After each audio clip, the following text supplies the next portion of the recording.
नमस्कार दोस्तों, स्वागत है आपका NB07 क्राइम अलर्ट पर। दोस्तों, उम्मीद है सब लोग बड़े ही प्यार मोहब्बत से और अपने अपने घरों में सतर्क रह रहे हो। दोस्तों, आज की जो कहानी है वो सुनने के बाद मेरे पैरों के नीचे भी जमीन खिसक गई थी और अब आपके पैरों के नीचे भी जमीन खिसकेगी। आज की जो कहानी है वो है 17 जनवरी की।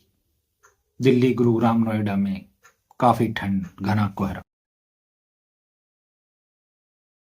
गुरुग्राम की ये बात है, रात के बजे हैं 12:10। अचानक नोएडा सेक्टर 150 के टाटा यूरिका अपार्टमेंट में रहने वाले SBI के डायरेक्टर पद से रिटायर्ड राजकुमार मेहता के मोबाइल फोन पर एक घंटी बजती। जब वो देखते हैं तो बेटे का फोन था, बेटे युवराज का फोन था। राजकुमार जी ने सोचा कि बच्चा घर आ रहा है, रास्ते में है। जब फोन उठाते हैं तो बेटा युवराज कहता, पापा मुझे बचा लो, मैं एक नाले में गिर गया हूं गाड़ी के साथ में और मुझे लगता है ये काफी दलदल है और मैं कुछ ही देर में इसमें डूब जाऊं। जब राजकुमार जी ने ये बात सुनी तो वो पैरों के नीचे जमीन खिसक गई। उन्होंने कहा, बेटे तू डर मत, मैं आ रहा हूं तुझे बचाने के लिए, तुझे बचा लूंगा। तू लोकेशन बता कौन सी जगह है। मैं आपको बताऊं, युवराज मेहता MNC मल्टीनेशनल कंपनी में इंजीनियर था। कंपनी थी डनहुम्बे नाम से, जो सॉफ्टवेयर बनाती है। बेटा रोज जाता था, रोज टाइम से आता था। बेटे युवराज की उम्र करीब 27 साल।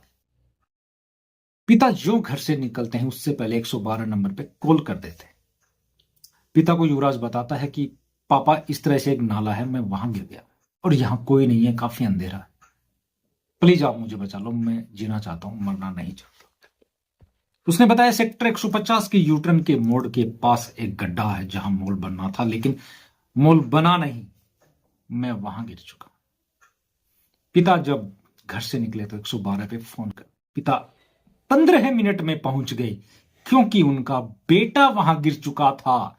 पिता को बेटे के गुम होने का डर था, पुलिस वालों को नहीं था। पुलिस 25 मिनट बाद आती है।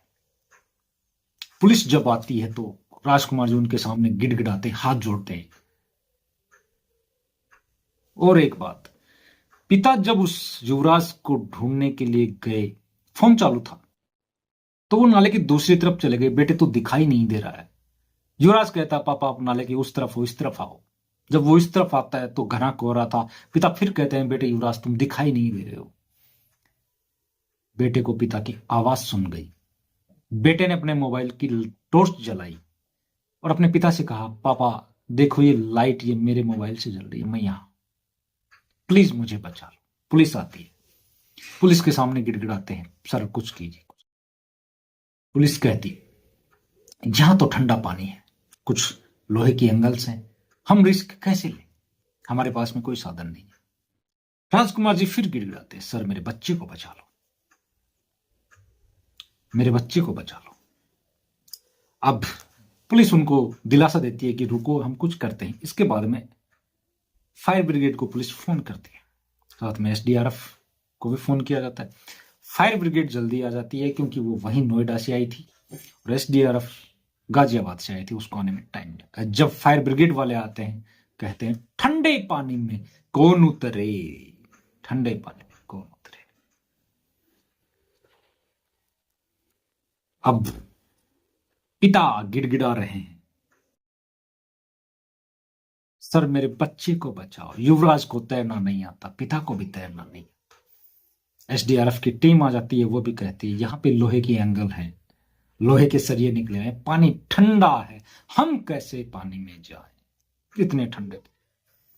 इतनी देर में वहां पे 3 गाड़ियां गुजर रही थी, करीब 3-4 गाड़ियां वो रुकती हैं। उनमें जो लोग थे वो भी आ जाते हैं कि भीड़ कैसे इकट्ठा हो रही है, क्योंकि पुलिस, फायर ब्रिगेड और SDRF की टीम के साथ में जो अधिकारी थे, करीब 80 लोग थे। 80 लोग खड़े होते हैं, भीड़, वो गाड़ी वाले में उतर जाते हैं और वो आदमी राजकुमार अपने बेटे को बचाने के लिए बार बार मिन्नतें करता रहा, लेकिन ठंडे पानी में कौन उतरे। तभी वहां से एक डिलीवरी बॉय गुजर रहा था। उसने देखा ये भीड़ कैसी लगी। उसका नाम था मुनिंदर। वो उतर के जाता है कि क्या बात है। जब पता लगा कि एक बंदा आंखों के सामने डूब रहा है, लेकिन ठंडे पानी में कौन जाए। वो लोग रस्सी भी फेंकते हैं एसडीआरएफ वाले, लेकिन रस्सी युवराज तक पहुंच नहीं पाती।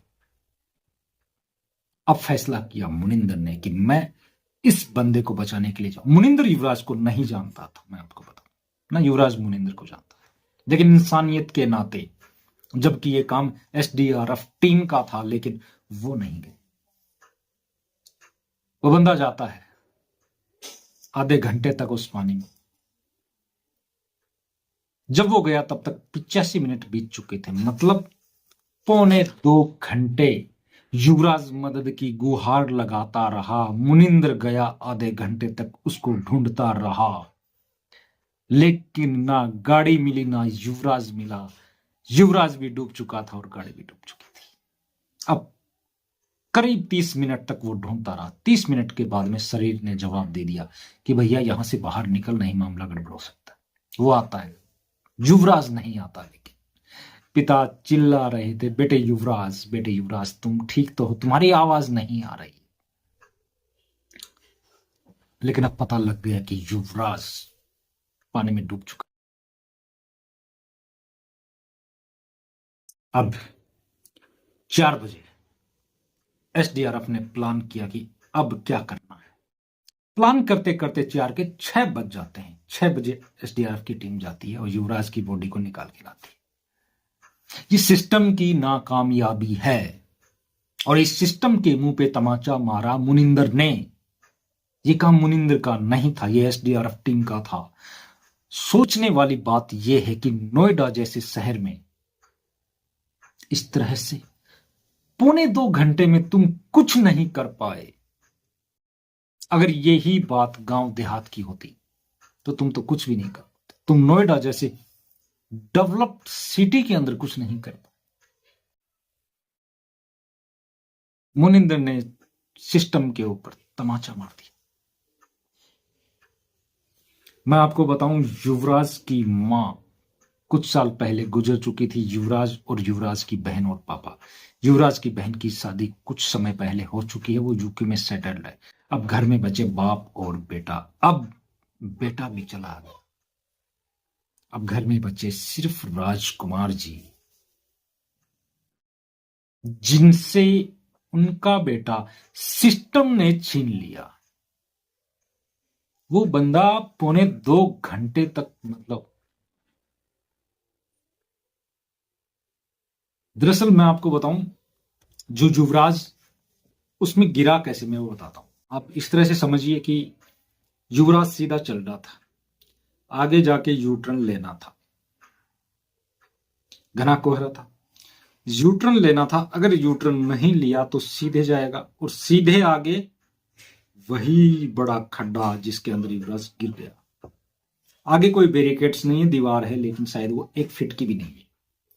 20 की स्पीड में भी कोई होगा तो वो उस गड्ढे में गिरेगा, क्योंकि आगे था ही वो गड्ढा। युवराज तो रोज जाता था, उसको तो पता था यू टर्न, लेकिन घने कोहरे में वो देख नहीं पाया कि यू टर्न कहां है।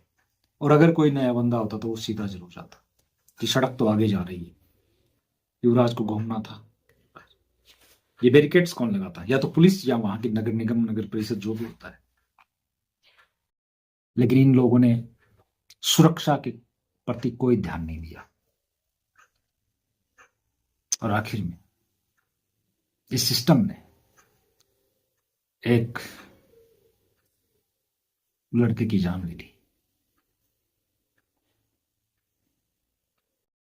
सोचने वाली बात यह कि 1.25 घंटे का वक्त था। 1.25 घंटे बहुत होते हैं। 1.25 घंटे में ये लोग उस युवराज को नहीं बचा पाए, वो भी नोएडा जैसी डेवलप सिटी।